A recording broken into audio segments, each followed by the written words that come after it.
विद्वान शिक्षक एवं शिक्षकेतर साथियों, जैसा कि हम जानते हैं आज गांधी जयंती है। पढ़ा गया दुनिया का कोई ऐसा देश नहीं है, शायद ही कोई ऐसा देश बाकी होगा जहां गांधी की प्रतिमा न हो, गांधी के बारे में अध्ययन न किया जाता हो।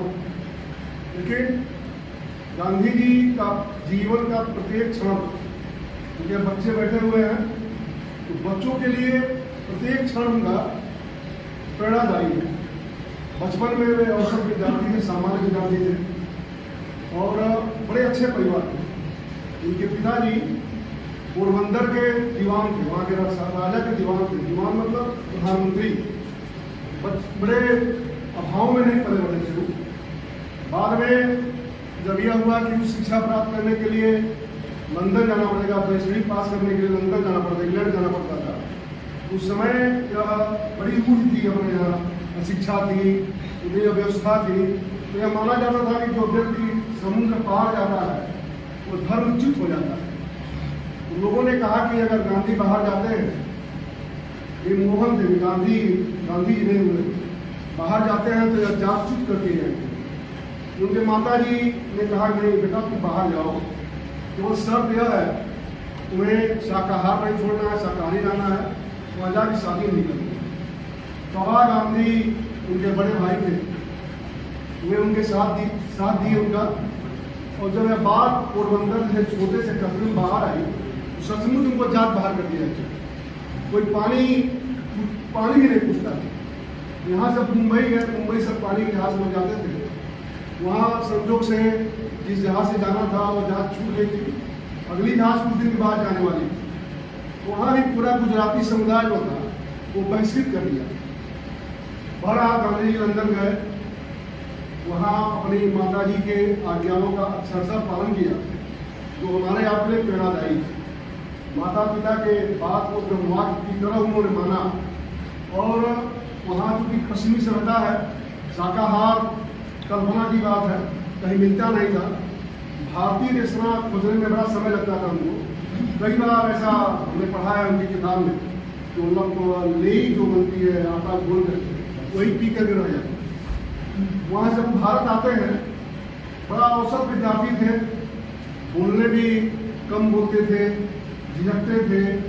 और सबसे बड़ी बात यह थी कि गलत मुकदमा नहीं लेते थे। आज के ज़माने में जो वकील झूठ नहीं बोलेगा तो गलत उसकी चलनी असंभव है। एक दो लोग आए भी तो जो सही बात बता दी नहीं मैं गलत हूँ, डांट को नोट करने दिया। ऐसा ही पढ़ने में आता है कि आपको गिरफ्तार गिरा दिया था, बुरी तरह से असफल हुए। अब जीवनचर्या कैसे हो, दिनचर्या कैसे चले, जीवन यापन कैसे हो, समस्या हो गई। संयोग से उसी समय अब्दुल्ला एंड कंपनी, कोई बड़ी कंपनी की मिलाद की दक्षिण अफ्रीका में उसका व्यापार था। उन्होंने उनको बुलावा दिया, हमारे यहाँ आइए और हमारे कानूनी सलाहकार बन गए। जब वे जाते हैं गांधी जी, जून का महीना था 1893-94, 25 साल अवस्था थी। वहाँ जाते हैं तो वहाँ रंग भेद की नीति तो कुछ दिन पहले समाप्त हुई है। उस समय तो और प्रचंड रूप में थी। आधी रात को सेंट मरीजबर्ग नामक स्टेशन पर एक गोरा आदमी आता है, फर्स्ट क्लास डब्बे में बैठे थे। कहता तुम्हें उतर जाओ। मैं कैसे उतर जाऊँ, फर्स्ट क्लास मेरा टिकट है। तो उठा फेंक दिया। आधी रात को एक 25 साल का नौजवान और नोन जगह, जरा आप कल्पना करिए, उठा फेंक दिया जाता है। अब कोई भी आदमी हफ्ता भर जाए, उनके सामने ज़्यादा विकल्प नहीं था। एक तो भारत में असफल हो गए थे, करते क्या, एक ही रास्ता था, भारत वापस आ जाए और आम लोगों की तरह खत्म हो जाए। उन्होंने निश्चय किया नहीं, किसी चीज़ को बदलना है। वहाँ से फिर जब आगे बढ़ते हैं तो टांगे बैठते हैं, टांगे वाले पर भी जो काले लोग होते हैं वो कुचवान के बगल में बैठना पड़ता है। पता नहीं आप लोग टांगा देखे नहीं देखे होंगे, हम लोग समय चलता था, आटा से बदल हम लोग उसी से कुचवान जहाँ बैठता उसका बगल में बैठना पड़ता था, सीट नहीं मिलती। जबरदस्ती उसको ठकेल दिया गया तो वह जो उसका खम्भा होता है उसको पकड़ के काफ़ी दूर तक गए। बहरहाल धीरे धीरे वहाँ भी संघर्ष किया, बहुत बड़ा मार्च निकाला खान मजदूरों के संघर्ष के लिए। धीरे धीरे प्रसिद्ध हुए। 1915 में भारत जब आए, यहाँ गोपाल कृष्ण गोखले उनके राजनीतिक गुरु थे। उन्होंने कहा, पहले गुरु उनके टालस्टॉय के बाद दूसरा राजनीतिक गुरु गोपाल कृष्ण गोखले हुए। उन्होंने कहा तुम पूरे भारत का भ्रमण करो, उसके बाद भारत के बारे में जानो, भारत के लोगों के बारे में जानो, तब तुम कुछ कर पाओगे। भारत भर में जब निकलते हैं तीसरी श्रेणी में अपनी पत्नी कस्तूरबा के साथ, और दक्षिण अफ्रीका में जब थे तो अधिकतर उनका जीवन पाश्चात्य शैली का ही था, धीरे धीरे परिवर्तन किए हुए।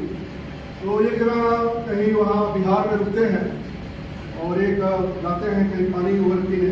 एक महिला थी बेचारी, इतनी गरीबी थी उसके कि वह कपड़ा धोना का स्नान कर रही थी, आधी साड़ी अपनी वो साफ की, फिर जब सूख गई तो उसको लपेट करके अगली तो आधा बचा हुआ था, थोड़ा द्रवित हुए। और तभी से उन्होंने अपना जो लोग बांधते हैं गुजराती पगड़ी वो दे दिया उसको, और तभी से उन्होंने निश्चय किया कि जब तक सबको पूरा अवश्य नहीं मिलता है मैं ऐसा धारण नहीं करूँ। वो समझते थे कि जिनके लिए हमको संघर्ष करना है, जिनको साइकोलॉजिकल हमको तैयार करना है, जब मैं उनके जैसा होऊंगा तभी वे हमारे साथ जुड़ेंगे। हम देखते हैं रामराज की सब कल्पना थी, संकल्पना थी, रामराज समृद्ध। हम देखते हैं कि जब भगवान राम भी अपनी यात्रा पर निकलते हैं, वनगमन यात्रा पर उत्तर से दक्षिण की तरफ, तो वे भी उन्हीं जो वनवासियों के जनजातियों के बीच में रहे, उन्हीं के जैसे कपड़े पहन के थे। वहाँ जब भी संकट आया उनका पंचवटी में, उन्होंने किसी राजा की सहायता नहीं ली, जबकि रायपुर का लिहाज नजदीक था, अपने नाना मामा से कह सकते थे जानिए घर हो गया आप आ जाइए, नहीं। उन्होंने उन्हीं जनजातियों आदिवासियों को तो जानते थे कि जिस शक्ति के खिलाफ उनको लड़ना है, जिसको निस्नाबूद करना है, तभी होगा जब लोगों के अंदर जनजागरण है, आत्मविश्वास बढ़ेगा। वही काम गांधी जी ने किया। यात्रा करने के बाद कांग्रेस के अधिवेशनों में भाग लेने लगे। 1917 में तो उसके पहले के अधिवेशन में राजकुमार शुक्ल थे, इस बात तो है नहीं कि बताते कि माउंटबोर से किस पीढ़ी में गए थे। तो राजकुमार शुक्ल ने आग्रह किया कि आप चंपारण चलिए, वहाँ नील की खेती 3 कट्ठिया बोला जाता था, जितना खेत होता था 3 कट्ठा अनिवार्य से नील बोना पड़ता था। नहीं बोलते थे, दंड के भागी होते थे, जितनी ऊपर निर्धारित थी उतनी उनको देनी होती थी, बड़ी व्यवस्था थी। गांधी जी ने पहली बार जाना कि नील की भी खेती होती है। राजकुमार शुक्ल को लेकर गए 1917 में चंपारण की जो उनकी यात्रा थी, जो सत्याग्रह था, वही उनको मोहनदास से बापू बना दिया, और धीरे धीरे वो महात्मा बन गए, और पूरा राष्ट्रीय आंदोलन का नेतृत्व उनके हाथों में आ गया। खैर, राष्ट्रीय आंदोलन में कई लोग भाग लिए थे, सबके मार्ग अलग अलग थे। 1857 से जब हम देखते हैं जो क्रांतिकारी आंदोलन हुआ, पूरी तरीके से कुचल दिया गया, बड़ा अत्याचार किया गया, गाँव गाँव खून दिया था। छोटे बच्चों को किताब मिलता है, उठा के से फेंकते थे और भाला लगा देते थे। लोगों को गोलाई में बांध करके पेड़ों में बांध देते थे। तो यह लोगों के अंदर भय पैदा हो गया कि क्रांतिकारी ढंग से आज़ादी नहीं ली जा सकती। उसके बाद संविधानवाद की बात चली, जब 1885 में कांग्रेस की स्थापना हुई, तो यह हुआ कि विनय किया जाए, अनुनय किया जाए, वो भी असफल हो गया। तो 2 धारा असफल हो गई। उस समय गांधी जी एक नई विचारधारा लेकर आते हैं, लोगों का जुड़ाव से अधिक होता है, लोग आकर्षित होते हैं, जुड़ते हैं। 1931 में जब द्वितीय गोल सम्मेलन 1931 में द्वितीय गोलमेज सम्मेलन के लिए जब लंदन जाते हैं, चर्चिल वहाँ का जो प्रधानमंत्री था इंग्लैंड का, वह बड़ा दुष्ट प्रवृत्ति का था। अंतिम समय तो भारत को स्वतंत्रता नहीं देना चाहता, वो तो लेबर पार्टी की सरकार आ गई, क्लीमेंट एटली प्रधानमंत्री बने। चुनाव में ही उन्होंने अपने घोषणापत्र में कह दिया था कि जब मेरी सरकार बनती है मैं भारत को स्वतंत्र कर दूँगी। जबकि द्वितीय विश्व युद्ध में जब चर्चिल थे, रूजवेल्ट अमेरिका के राष्ट्रपति बहुत दबाव डाल रहे थे, आप भारत को स्वतंत्रता प्रदान कीजिए, कम से कम द्वितीय विश्व युद्ध जीतने के लिए भारतीयों का दिल जीतना आवश्यक है। और आप कहते हैं हम लोकतंत्र की रक्षा के लिए लड़ाई लड़ रहे हैं, भारत सबसे बड़ा लोकतंत्र होगा, फिर भी वह चर्चिल जो है उनकी बात को ध्यान नहीं देता। चर्चिल ने बड़ा कहा कि वो अधरंगा फकीर वो चाहता है कि महाराजा का हाथी उसका प्रणाम करे और महाराजा उसका उनके स्वागत करे। सत्ता का अहंकार हर युग में ऐसा ही बोलता है। जब अंगद भी गए थे रावण के यहाँ उसको समझाने के लिए, अरे कहाँ तुम युद्ध कर रहे हो, सीता को लौटा दो। अभी हम देखते हैं कि जब भी राम की यात्रा सर जब शुरू होती है वनगमन की, तो जहाँ भी जो भी राक्षस मिला सीधे उसको उन्होंने खत्म मार दिया। क्यों? रावण ही जब मिला, रावण से जब युद्ध की बात आई, उन्हें पहले कम्युनेट किया, युद्ध टल जाए। उससे यह साबित होता है इतने जितने भी राक्षस बीच में थे लंका के और चित्रकूट के बीच में, सब स्लीपिंग से उसके स्लीपिंग थे। रावण स्लीपिंग से को खत्म करना जरूरी होता है। उससे बात करने क्या मतलब, जहाँ जो स्रोत जो है, जहाँ से आतंकवाद चल रहा है, वह एकदम वो पाकिस्तान से, उसको खत्म करना जरूरी है। सर्जिकल स्ट्राइक वहाँ होनी चाहिए। तो वहाँ बातचीत किया तो अंदर ने कहा कि अरे वह उनका एक हल्का सा बंदर आया, समुद्र तरलो उनका बनरा, हल्का सा कहा तुम्हारे समुद्र को लांग के आया, तुम्हारे जो है पूरे लंका में ला दिया, तुम्हारे राष्ट्रों का वध कर दिया। तो तुम्हें लगता है कि वो सामान्य तपस्वी है, फकीर है। तो वैसे ही शायद चर्चिल भूल गया कि 35 करोड़ लोगों की शक्ति इनके साथ है, गांधी के साथ है। बहरहाल वार्ता असफल हुई, वहाँ से आए, इरविन समझौता हुआ, अभी असफल हुआ। बाद में 1942 में भारत छोड़ो आंदोलन हुआ, उसमें सभी लोग कैद कर लिए गए, जनता के हाथ में नेतृत्व आ गया था और अपना देश स्वतंत्र हुआ। तो इस तरह से जो गांधी का योगदान है, सबसे बड़ा योगदान यह है कि जो आज़ादी की जो लड़ाई थी, पहले ड्राइंग रूम पॉलिटिक्स थी। कुछ बड़े लोग अपने ड्राइंग रूम में बैठते थे, निर्णय करते थे कि अंग्रेजों से मांग रखी जाए, मानना या ना मानना उनके ऊपर की बात थी। गांधी ऐसे आदमी थे जिन्होंने उसे लोगों से जोड़ा।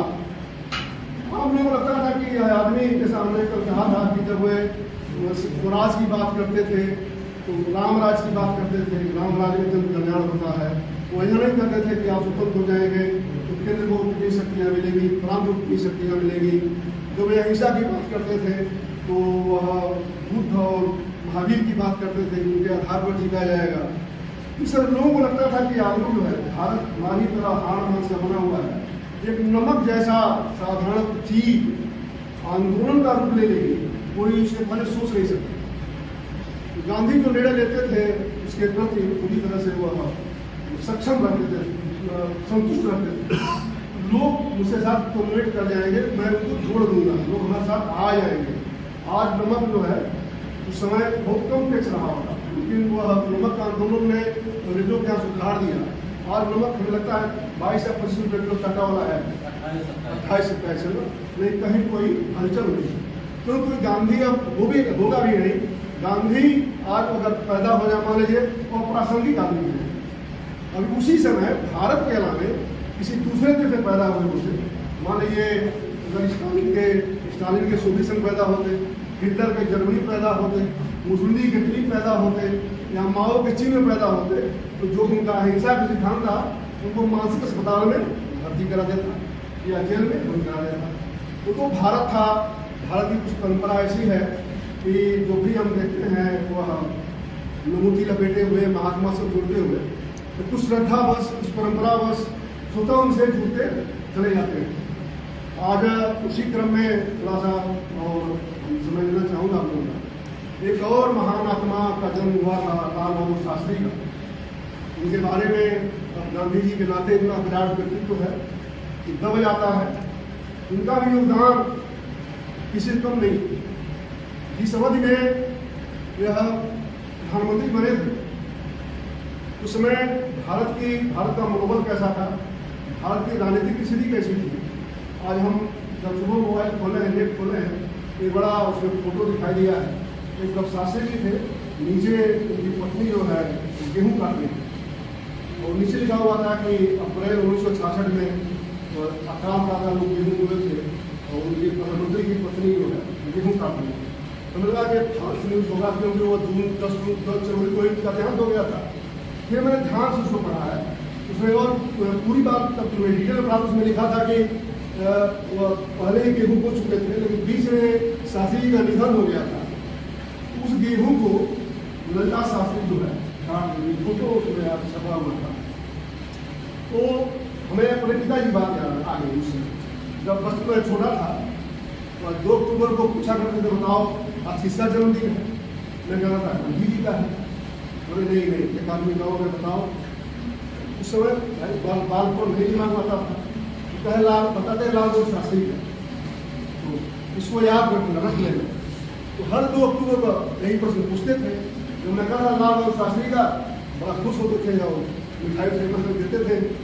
तो पिताजी हमारे मतलब उस समय पढ़ने के बड़े शौकीन थे। उस जमाने में जैसे आज़ादी की पहले की पीढ़ी के थे, वो 10 पैसे का अखबार आता था सर, और 2 पैसा उसका डाक खर्च था। यानी 2 आने में अखबार पहुँचता था, तीसरे दिन पहुँचता था। तो पेपर पढ़ने की उनकी आदत विरासत में हमको मिली। तो पत्र पत्रिका पढ़ने का आदमी मिली। वो कहते थे कि अपने आय का 10% जो है किताब और ज्ञान खरीदने में लगाना है। इस जमाने में 100-125 रुपये वेतन था, 10% बहुत बड़ी रकम होती है। कोई यार अभी पढ़ने का आदत तो हमारी अभी है। तो जब अपनी डायरी में लिखते हैं कि जिस अवधि में शास्त्री जी प्रधानमंत्री बने और उन्होंने लोगों से आग्रह किया कि आप एक टाइम उपवास करिए, तो भारत की स्थिति बड़ी नाजुक थी। भारत में गेहूँ नहीं पैदा होता था और सर अमेरिका ने गेहूँ देने के लिए मना कर दिया था। तो शास्त्री जी ने उपवास को एक राष्ट्रीय हथियार, राजनीतिक हथियार की तरह इस्तेमाल किया।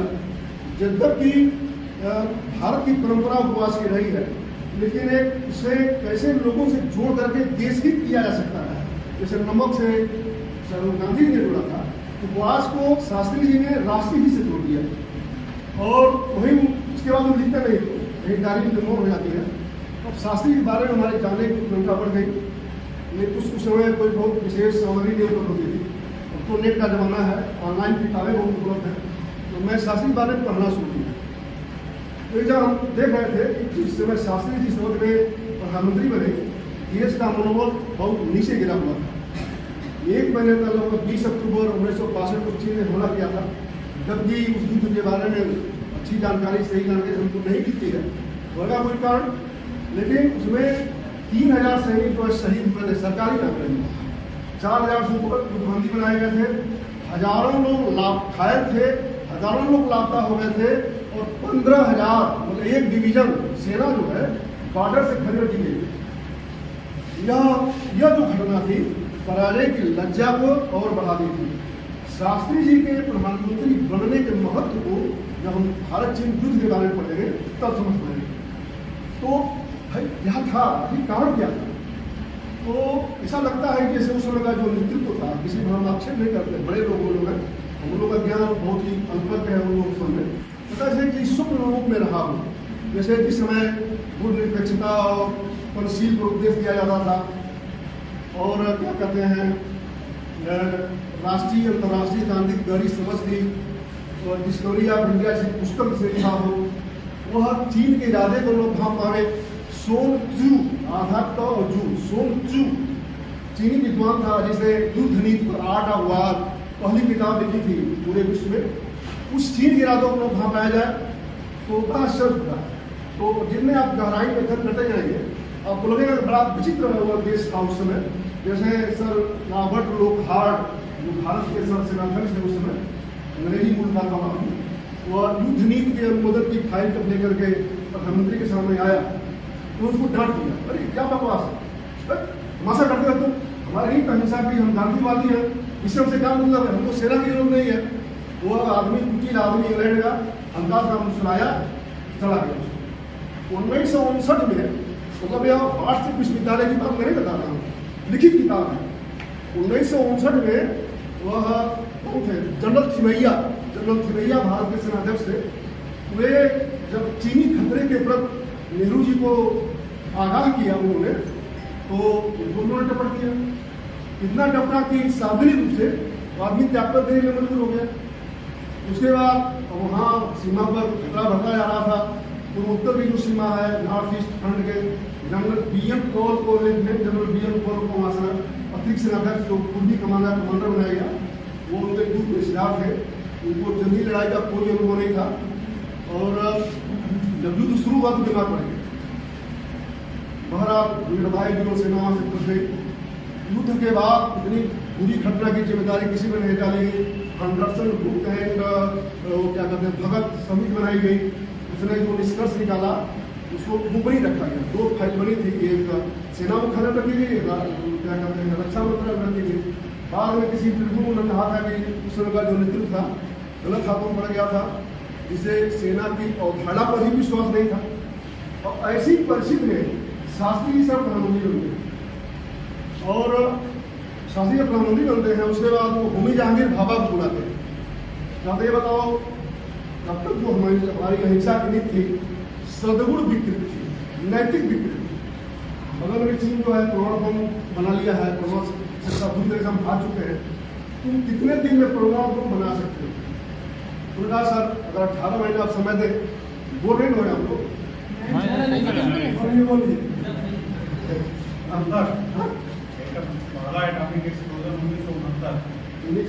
उन्होंने कहा 18 महीने का समय दे आप, तो मैं 18 महीने हाइड्रोजन बम भी बना दूंगा। उन्होंने कहा कितने खर्च कर सकते? हमने कहा 10 मिलियन। उन्होंने रिलीज कर दिया। उसके बाद 30 अगस्त 1965 को सब काम उन्होंने जाकर के भोजन करने बैठे रात में। तब तक तीनों सेनाध्यक्ष गए, कहे सर पाकिस्तान ने भारत पर हमला कर दिया, कुछ पुंछ आसमान सेक्टर है कश्मीर में, और जल्दी उसको नहीं रोका गया, पूरा कश्मीर भारत से काट देगा, फिर उसको संभालना मुश्किल हो गया। शास्त्री घबराए नहीं। संकट के समय नेतृत्व की परीक्षा होती है। उन्होंने तुरंत कहा कि आप तुरंत प्रति याद करिए और अपनी योजना में लाहौर को सम्मिलित कर लीजिए। वायुसेनाध्यक्ष उन्होंने कहा जितने उसके नगरों पर आप आक्रमण कर सकते हो भीड़ बमबारी करें। बाद में उस समय air chief marshal Arjan Singh थे, जो बाद में वो फील्ड मार्शल भी बनाए गए। उन्होंने कहा कि इतने बढ़िया प्रधानमंत्री को कभी मिल ही नहीं सकता। और शास्त्री जी ने बता दिया कि आज युद्ध में लड़ाई विजय हुई भारत की। शास्त्री जी ने बता दिया कि आज का जो भारत है या 1962 का भारत नहीं है, 65 का सशक्त भारत है, और पूरे विश्व का जो शक्ति संतुलन था एशिया का उन परिवर्तित कर दिया। फिर सर इसके बाद जो घटनाएं हुई दुर्भाग्यशाली थी, और ताशकंद में शांति समझौता के लिए गए, शांति समझौता हो गया। 10 जनवरी 1966 की रात में इनका देहांत हो जाता है संदिग्ध परिस्थितियों में। और जब देहांत होता है तो जो सोवियत KGB उस समय जो वहाँ के जासूसी संस्था थे, उसके 9वीं ब्रिगेडियर वरिष्ठशाली थे, वो उसके प्रमुख आते हैं। और अहमद सत्तारोव, अहमद नाम तो मत जाइएगा, अहमद सत्तारोव रूसी आदमी उसको, और जान इब्राहिम जो भारतीय टीयर वहाँ राजदूत थे, उनका रसोईया था, दोनों को हिरासत में ले लेते हैं, अज्ञात स्थान पर लेकर चले जाते हैं। उनको सट्टा भी कर दिया गया। उसके बाद जब शास्त्री जी का काफी से भारत लाया जाता है तो अंतिम क्रिया के लिए जब उसको देखा जाता है तो पूरी शरीर सूझ गई थी, काला पड़ गया था, जगह जगह कीड़े का निशान है, ब्लड निकल रहा था। जब भी ताशकंद भीषण ठंडी पड़ रही थी, रात में वो 1-1:30 बजे उनके देहांत हुआ था। 9-10 बजे यहाँ आ भी गए थे भारत में, तो ठंडी रहना शरीर सूझने का कोई मतलब नहीं था। लोगों को लगा कि कोई संदिग्ध बात है। बस्ता शास्त्री ने कहा उनकी पुत्री की क्या कुछ मास्टर कराया जाए, लेकिन लोग तैयार नहीं हुए। उस समय जो भी सत्ता में थे तैयार नहीं हुए। और उनका यहाँ तक कि दिल्ली में दाह संस्कार करने के लिए तैयार होते थे। पहले आप पधार इलाहाबाद ले जाइए, और समाज भी बनने के लिए तैयार होते थे। ललिता शास्त्री का मैं अनशन करती हूँ, जब दिल्ली में इतना दाह संस्कार नहीं हुआ, समाज नहीं बनी, मैं भी अनशन पर बैठ जाऊँ। तो तब जाकर उनके दाह संस्कार हुआ, समाज बनी, जय जवान जय किसान लिखा गया। और उसी के सर 13 दिन के बाद 22 जनवरी के आसपास होमी जहांगीर बाबा वियना जा रहे थे किसी कॉन्फ्रेंस सम्मिलित होने। इटली की सीमा पर कंचनजंगा एयर इंडिया विमान था, जिसमें 175 यात्री सवार थे, दुर्घटनाग्रस्त हो जाता है। विमान भी दुर्घटनाग्रस्त हो जाता है, और भी उसमें 175 यात्री से मर जाते हैं। जमाने का आज तक पता नहीं है, ब्लैक पास वगैरह मिला नहीं। तो यह परमाणु बम के 2 प्रवर्तक भारत के 15 दिन के अंदर मर जाते हैं, और देश में कहीं कोई हलचल नहीं होती। इसके बाद में हुआ नहीं, इनका जांच कराई जाए, कैसे बने हैं, यह है वो है। तो नहीं हुआ, कुछ नहीं हुआ, कोई सुनवाई नहीं हुई। जब जनता पार्टी की सरकार आई तो जो लोग मांग करके सत्ता में आए तो रामनारायण समिति बनाई गई। रामनारायण को आप लोग जानते होंगे, रामनारायण समिति बनाई गई, उनके सामने सभी दोषों को पेश किया जाना था। अब जब इसके बाद घटना आप सुनेंगे तो आप बोलेगा जैसे मतलब क्या हो गया था देश में, बड़ा आश्चर्य होगा। जैसे आप सिनेमा में देखते हैं ना कि किसी गवाह को मार दिया जाता है, अपहरण कर लिया जाता है, यातना दी जाती है, या लालच में उसको पशुद्रोही बना दिया जाता है। तो डॉक्टर चुप जो उनके साथी जी के फिजिशियन थे, वहाँ पर वो भी मौजूद थे, राजगंज थे, उनको पहले बुलाया गया। सभी लोग रिटायर हो गए थे। तो वहाँ से चलते हैं तो रास्ते में उनकी कार को एक तरफ जोरदार टक्कर मार दी। और बात हो सकता है कम लोगों को मालूम हो, जोरदार टक्कर मारती है, छोटा सा बच्चा को बचता टक्कर पूरा से बच जाता है। कुछ दिन के बाद एक तो रामनाथ जो सेवक था उनका, शास्त्री जी का, वो भी साथ में गया। शास्त्री जी शुद्ध शाकाहारी आदमी थे और वही उनका भोजन बनाते थे।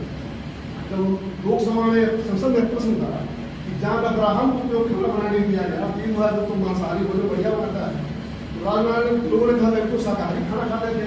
रामनाथ जी ने गया भी था, लेकिन वो रामनाथ खाना नहीं बनने दिया गया। तो रामनाथ जब अपने घर से चलता है, गाँव से आता है, सोचता है जब दिल्ली आ गया हूँ तो ललिता जी से मिल लूँ। उनके घर जाता है, कहता है अम्मा बहुत दिन का दिल पर बोझ है, आज मैं सब हल्का करती हूँ। अब आप सोचिए, आप इसके बाद सोचिए क्या होता है, आप कल्पना नहीं करेंगे।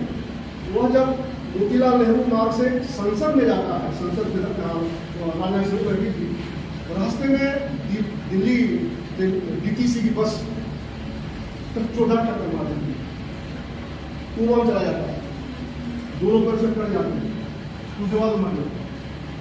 तो भारत का एक प्रधानमंत्री संदिग्ध परिस्थितियों में मरता है, कहीं कोई हलचल नहीं होती, उसका एफआईआर संसद थाने में पाया जाता है। एक कोई स्पेशल टीम नहीं बनी, कोई उसे जांच नहीं हुई, एसएचओ को जो सामान्य छोटा अधिकारी होता है उसको जांच होती है।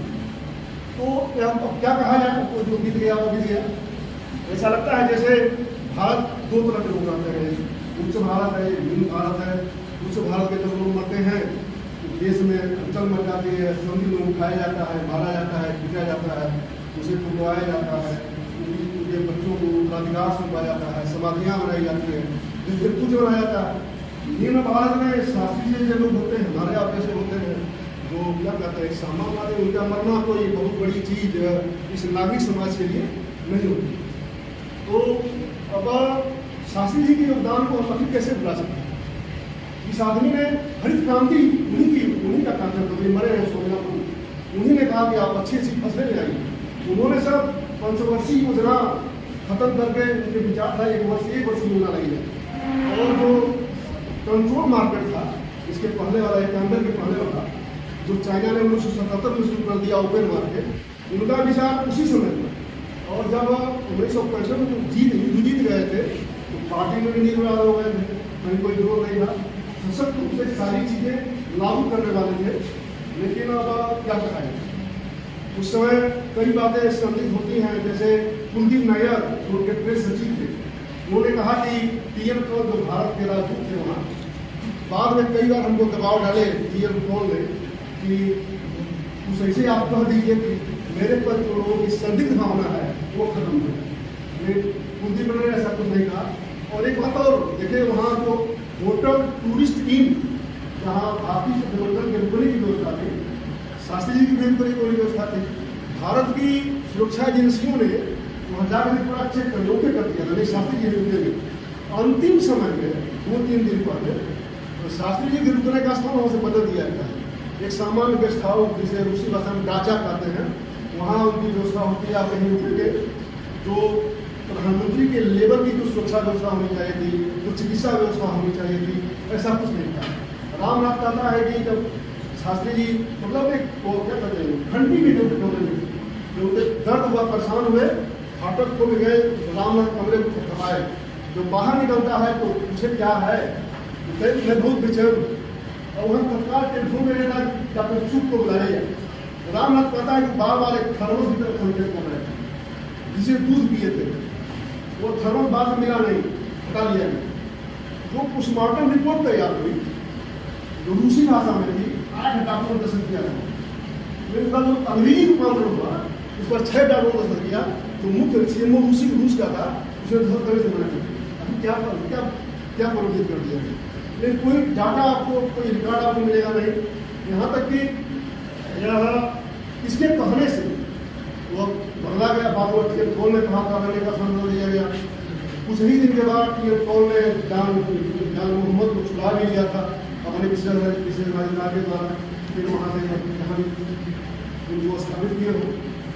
वही है जैसे एक KGB जो है उस समय हत्याएं कराने की प्रसिद्ध थी, जहाँ देकर हत्याएं करानी थी, और हत्या कराने के बाद जो अंदर के जो अंग होते हैं, जहाँ वो ऑब्जर्व होता है पॉइजन, उसको निकाल देती थी। क्या इसलिए उनके शरीर में चीरे के निशान थे? तो जांच हुई तब पता लगा होता। क्या कहा जाए, मतलब एक मित्रोखीन आर्काइव एक किताब है, अमेज़न पर उपलब्ध है, गुरुजी मित्रोखीन आर्काइव अंग्रेजी में है, हमारी अंग्रेजी की आप लोग पढ़ सकते हैं। मित्रोखीन आर्काइव सारी कहानी उसमें दी हुई। तो मतलब बड़े नेताओं को हमें केवल याद ही नहीं करना चाहिए, उनके आदर्शों का अनुसरण भी करने की कोशिश करनी चाहिए। गांधी जी ने कहा था कि केवल सत्य मतलब आचरण का भी सत्य हो, वाणी का सत्य हो, वाणी की अहिंसा हो। कहीं ना कहीं कुछ अगर 5-10% भी अगर हम जीवन में उतारते हैं, गांधी पर सच्ची श्रद्धांजलि होगी, देश के प्रति देश प्रेम भाव रखते हैं, शास्त्री पर सच्ची श्रद्धांजलि होगी। तो हमारे मतलब आज़ादी की जो लड़ाई थी अज्ञात कारणों से, उसके केवल एक सिरे को सम्मानित बना करके हमारे सामने इतिहास में प्रस्तुत किया, क्योंकि बहुत से ऐसे लोग हैं, अनगिनत कहानियां हैं। मतलब आप पढ़ते पढ़ते उम्र बीत जाएगी लोगों के त्याग के बारे में, बलिदान के बारे में, लेकिन अब शुरू से ही केवल कुछ सीमित मात्रा में बताया जाता है हमको। यही है, बहुत समय आप लोगों ने दिया हमको धन्यवाद के लिए।